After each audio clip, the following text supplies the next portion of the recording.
नमस्कार बच्चों।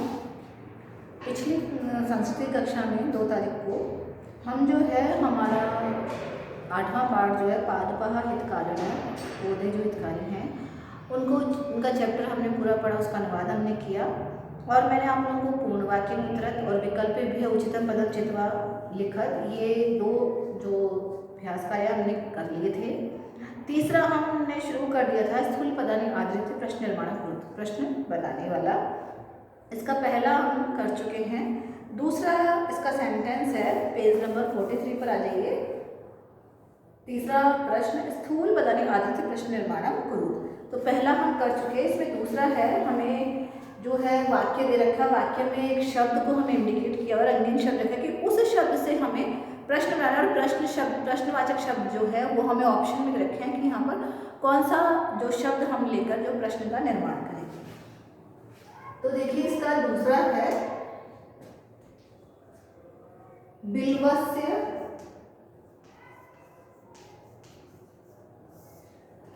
फलानि मधुमेहादि रोगान्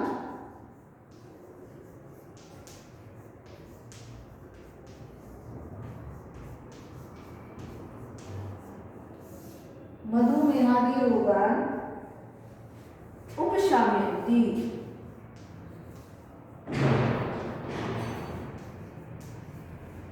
ठीक है, ये हमें सेंटेंस दिया है और इस शब्द से हमें प्रश्न बनाना है कि बिल्व के फलों को, फल जो है वो मधुमेह आदि रोगों को शांत करते हैं, नष्ट करते हैं, इनका उपशमन करते हैं। तो मधुमेहादि रोग, इसमें देखिए कौन सी विभक्ति और कौन सा वचन है। तो ये द्वितीय विभक्ति बहुवचन वाला शब्द है, द्वितीय विभक्ति का बहुवचन वाला शब्द।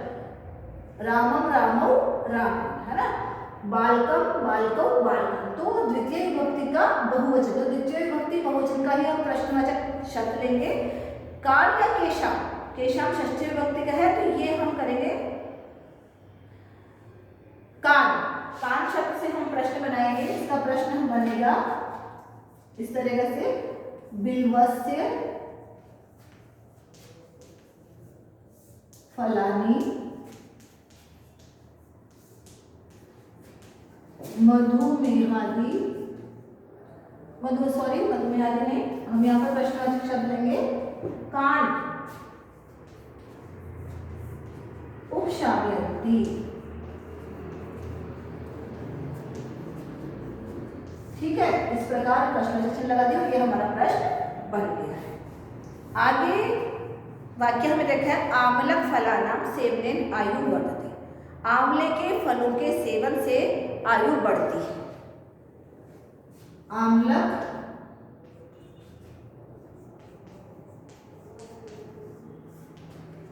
फलानां सेवनेन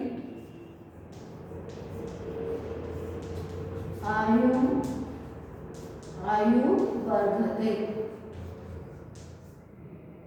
ठीक है, आयु शब्द में प्रश्न बनाना है। आयु क्या बढ़ती है, हिंदी में हम प्रश्न बनाएंगे क्या बढ़ती है, तो किम और कह, कह का मतलब कौन और किम का मतलब क्या। तो हमारा प्रश्न बनेगा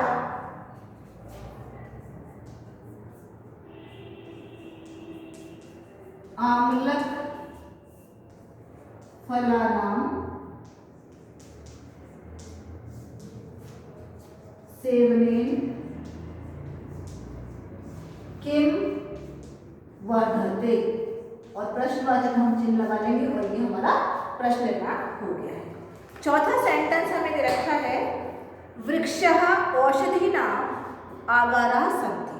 तो औषधि नाम में देखिए कौन सी विभक्ति और कौन सा वचन है, औषधि नाम षष्ठी विभक्ति बहुवचन आ गया है। वृक्ष दवाइयों के, पेड़ दवाइयों के आगारा भंडार हैं। तो यहाँ पर प्रश्न के लिए 2 शब्द रखे हमें, कस्य और केशा। तो कस्य जो है षष्ठी विभक्ति का एक वचन है, जबकि केशा बहुवचन है, तो हम बहुवचन में ही बनाएंगे। वृक्षः केशा आगारः सन्ति और प्रश्नवाचक चिन्ह हम लगा देंगे, ये आपको प्रश्न बनाना है। ठीक है, 5वां है इसमें, वृक्षः जीवेभ्यः अन्नवस्त्राणि यच्छति। पेड़ जीवों को अन्न वस्त्र देते हैं। तो जीवेभ्य चतुर्थी या पंचमी विभक्ति, लेकिन यहाँ चतुर्थी विभक्ति को देते हैं, देने के अर्थ में को का प्रयोग आ रहा है, तो यहाँ चतुर्थी विभक्ति है।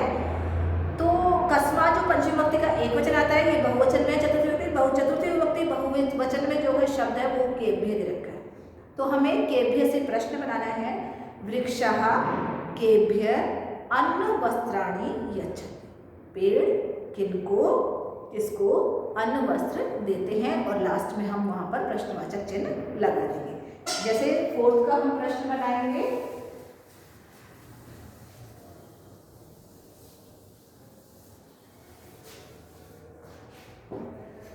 फोर्थ प्रश्न हम बनाएंगे इस तरीके से,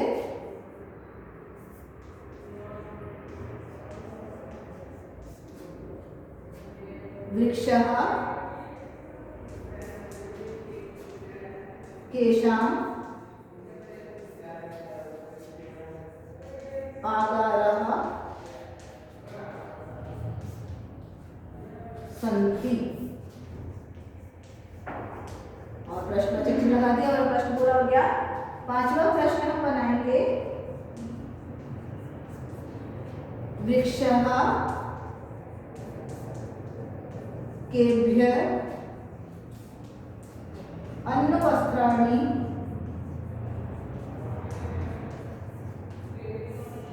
यच्छन्ति,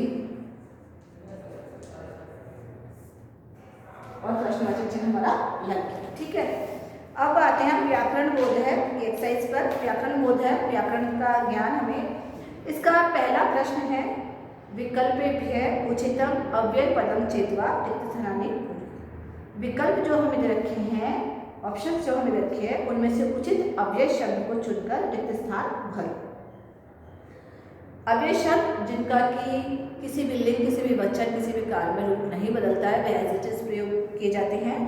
तो इसमें हमें पहला सेंटेंस हमें रखा है, वृक्षः फलाना पुष्पाणाम औषधीनाम आगारः सन्ति। पेड़ फलों के, फूलों के, दवाइयों के भंडार हैं।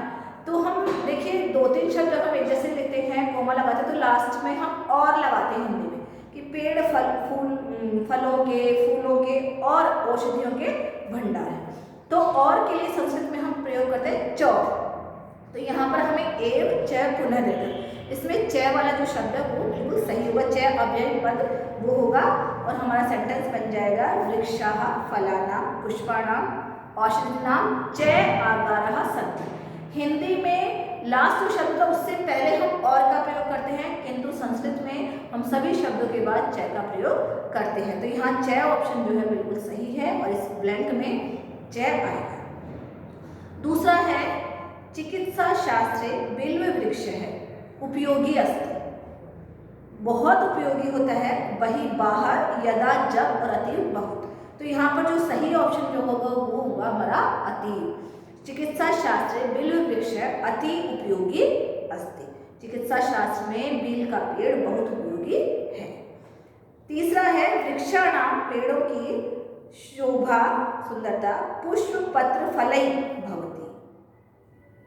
पेड़ों की शोभा पुष्प, फूल, पत्ते, फलों से ही होती है के लिए एव, तदा का मतलब तब, एव का मतलब ही, और पुत्र का मतलब कहाँ। तो यहाँ पर जो सही अव्यय शब्द जो हमारा यहाँ फिर बैठ रहा है वो है एव, और हम यहाँ लगा देंगे एव। चौथा है, यदि वयम फलानि खादामः, यदि हम फल खाते हैं, तर्हि स्वस्था भवः, तो फिर स्वस्थ रहते हैं, होते हैं।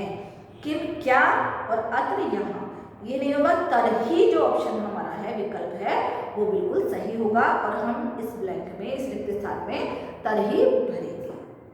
पांचवा है, जनाः कदली वृक्षस्य पक्वानि अपक्वानि फलानि खादन्ति। लोग केले के पेड़ के पके हुए और बिना पके हुए फलों को खाते हैं। या तो यहाँ पर आएगा वा जो अव्यय पद है वो सही होगा, और वहाँ यहाँ पर हम वा लिखेंगे।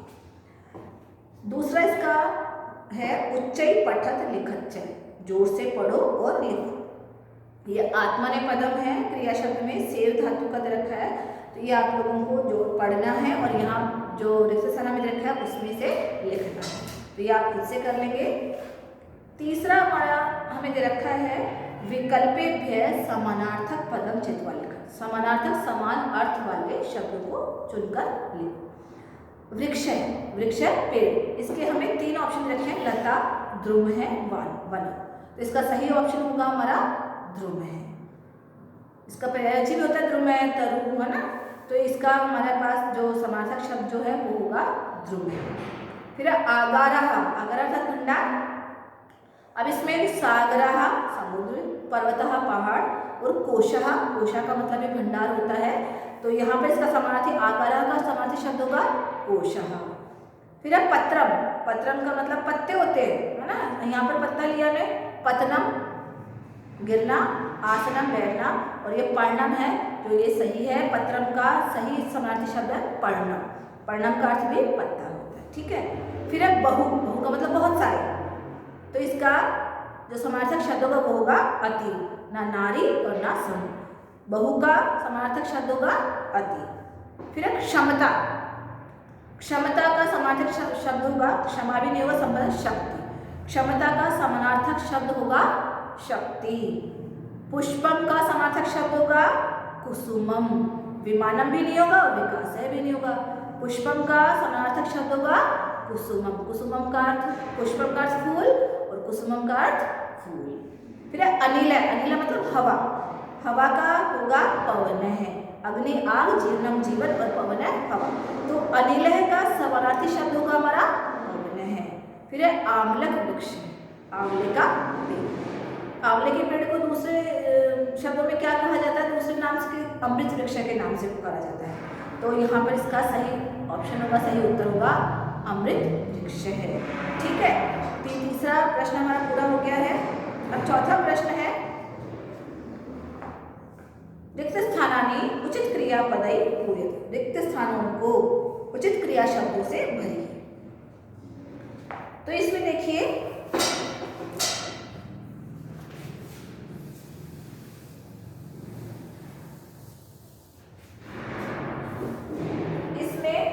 हमें जो है आत्मनेपदी धातु में पूछा गया है, ये पहला इसमें कंप्लीट करके दिया गया। अश्वत्थ वृक्ष है, पीपल के पेड़ को, बोधि वृक्ष है, बोधि वृक्ष अपि भी, कथ धातु हमें रखी है, उसको उचित क्रियापद में कथ्यते कहा जाता है। अश्वत्थ वृक्ष, बोधि वृक्ष अपि कथ्यते कहा जाता है। अब दूसरा देखें, तुलसी पादपेशु, ज्वर नाशिका, क्षमता, उप और लव, उप उपसर्ग और लव धातु, इससे हमें शब्द बनाना है, तो हमारा शब्द बनेगा सेकंड में उपलभ्यते, क्या बन जाएगा उपलभ्यते, ठीक है। और हमारा वाक्य कंप्लीट होगा तुलसी पादपेशु ज्वर नाशिका क्षमता उपलब्ध। तुलसी के पौधों में बुखार को तोड़ने की, बुखार को खत्म करने की क्षमता होती है, शक्ति होती है, पाई जाती है।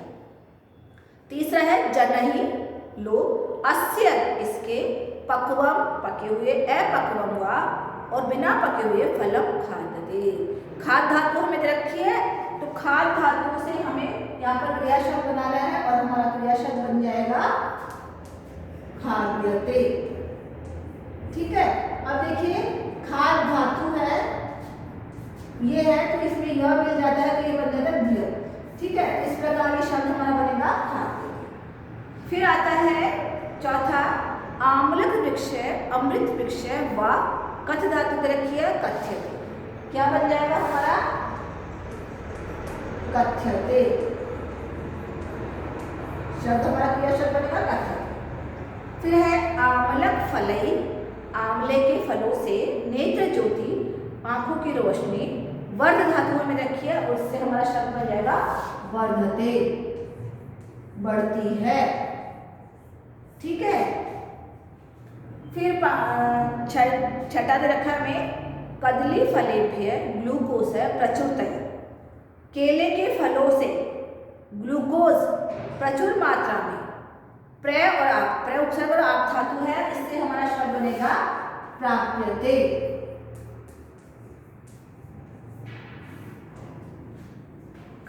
कदली फलेभ्यः ग्लूकोज प्रचुरतया प्राप्यते। केले के फलों से ग्लूकोज प्रचुर मात्रा में पाया जाता है, प्राप्त होता है।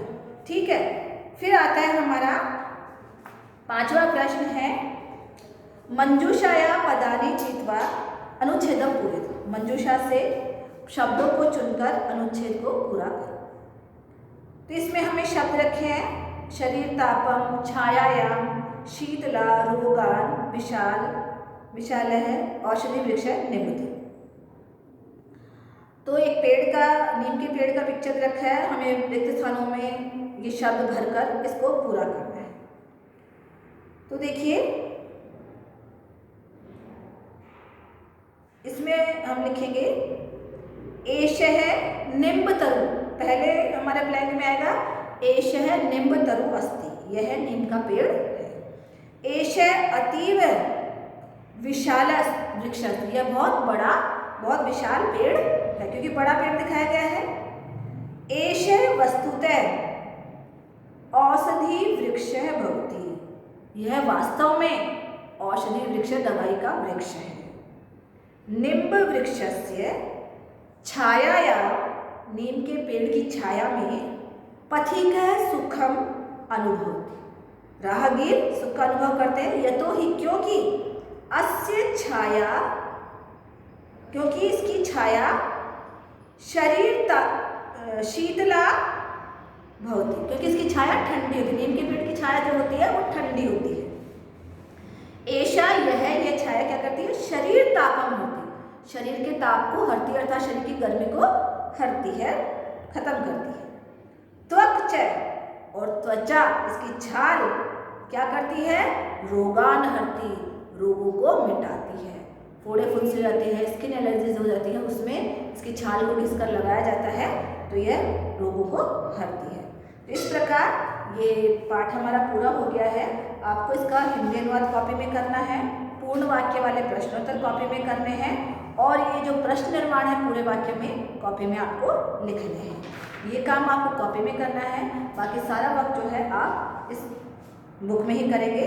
अब देखिए किम यूयं जानते, क्या तुम जानते हो, वृक्ष ही वनस्य पति अतः वनस्पति कथ्यते, पेड़ ही वनस्पति, वन के पति होते हैं, मालिक होते हैं, इसलिए वनस्पति कहे जाते हैं।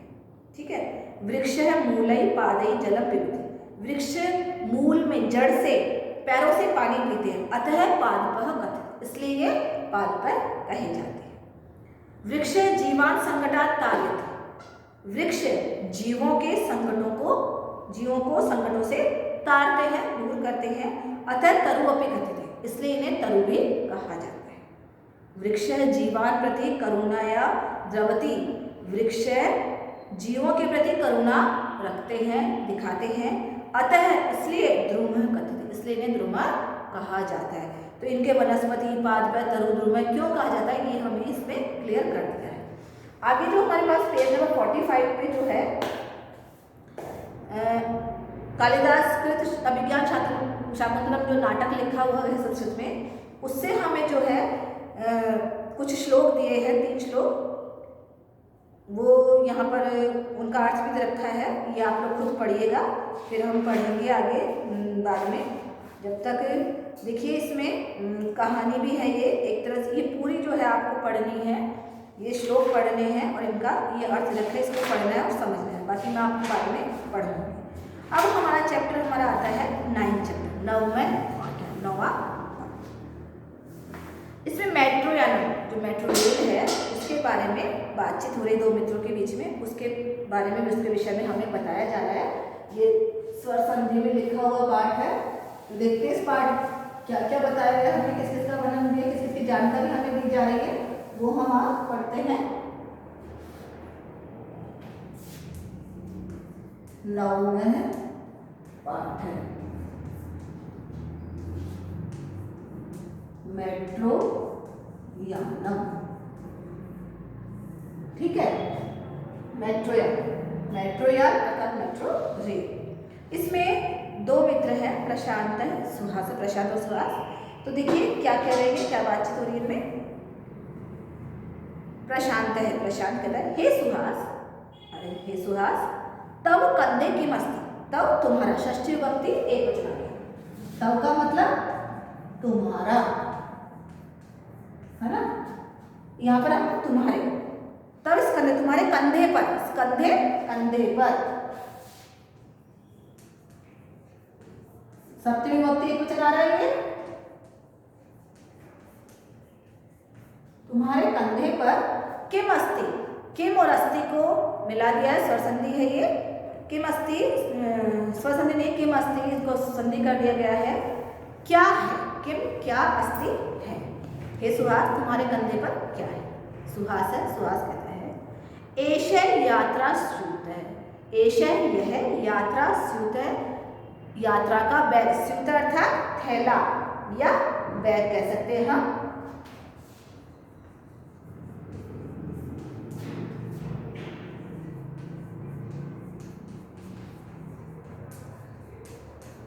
ठीक है, यह यात्रा का थैला है, बैग है, प्रशांत है, प्रशांत है। किम त्वं कुत्रापि गंतुम सज्जः असि, किम त्वं क्या तुम, कुत्रापि कुत्र धन अपि, इसको संधि कर दिया, स्वर संधि का उदाहरण है ये, कुत्रापि कहीं पर, गंतुम जाने के लिए, तुम प्रत्यय का प्रयोग किया है इसमें, गंतुम जाने के लिए,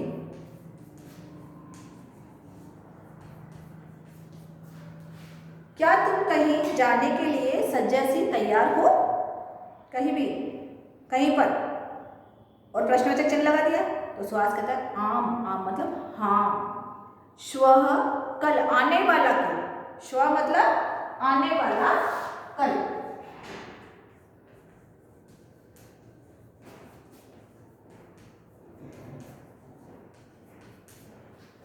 कल गणतंत्रोत्सव है, गणतंत्र उत्सव भविष्यति होगा।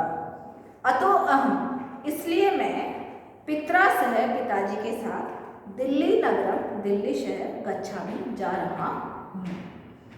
प्रशांत है, शोभनम अच्छा है, दिल्ली नगरे किम किम दृक्ष्यसि, दिल्ली नगर में, दिल्ली शहर में, सप्तमी विभक्ति में रहा है, किम किम क्या क्या, दृक्ष्यसि देखोगे, लट लकार में आ गया भविष्य काल में। सुहास है, सुहास कहते हैं तत्र रक्त दुर्गम, जो लाल किला है, रक्त दुर्गम अर्थात लाल किला, भारत द्वारा, जो कि इंडिया गेट के नाम से जाता है, राष्ट्रपति भवनम, संसद भवनम च सर्वम दृश्यामि, वहाँ, तत्र वहाँ, रक्त दुर्गम लाल किला, भारत द्वारा इंडिया गेट, राष्ट्रपति भवन, संसद भवन और संसद भवन सब देखूंगा, सर्वम सब, दृश्यामि देखूंगा। प्रशांत है, उत्तमम बहुत उत्तम है, अच्छा है। किम जानासि क्या जानते हो, यत् की, अधुना आजकल, अब, जनः लोग, वातानुकूलितेन, वातानुकूलित अर्थात एसी वाले एयर कंडीशनर जो होती हैं, मेट्रो यानी, मेट्रो रेल से, मेट्रो यान से, दिल्ली दर्शनम, दिल्ली दर्शन, अपि भी कुर्वन्ति करते हैं। वो कहते हैं उत्तम, बहुत अच्छा है, तुम वहाँ सब देखोगे, क्या तुम जानते हो कि आजकल लोग, अब लोग जो हैं वो वातानुकूलित मेट्रो यान से दिल्ली दर्शन भी करते हैं। सुहास, आम हाँ, अहम अपि मैं भी, मेट्रो यानी मेट्रो रेल से, दिल्ली नगरे दिल्ली शहर में, भ्रमणम करिष्यामि घूमूंगा, भ्रमण करूंगा, दर्शनीयानि स्थानानि च दृश्यामि, और देखने योग्य स्थान देखूंगा। प्रशांत है, प्रशांत कहते हैं मेट्रो यान कीदृशी भवति, मेट्रो यान कैसी होती है, कीदृशी अर्थात कैसी। सुहास है, अस्याम कवितायां मेट्रो यानस्य वर्णनम अस्ति, इसका, अस्याम इसका किसका, मेट्रो यान का, कवितायां कविता में, मेट्रो यानस्य इस कविता में, मेट्रो यानस्य मेट्रो यान का, वर्णनम वर्णन अस्ति है, आगच्छ आवाम पठामि, आओ हम दोनों पढ़ते हैं। इतना मैंने करा दिया, इसकी आप प्रैक्टिस करना, बाकी हम जो ये कविता देखी मेट्रो यान की, ये हम अगली कक्षा में पढ़ेंगे, ठीक है। जितना मैंने आप लोगों को काम बता दिया है वो आपको करना है। Thank you and happy Holi, sorry happy Diwali, ठीक है बेटा।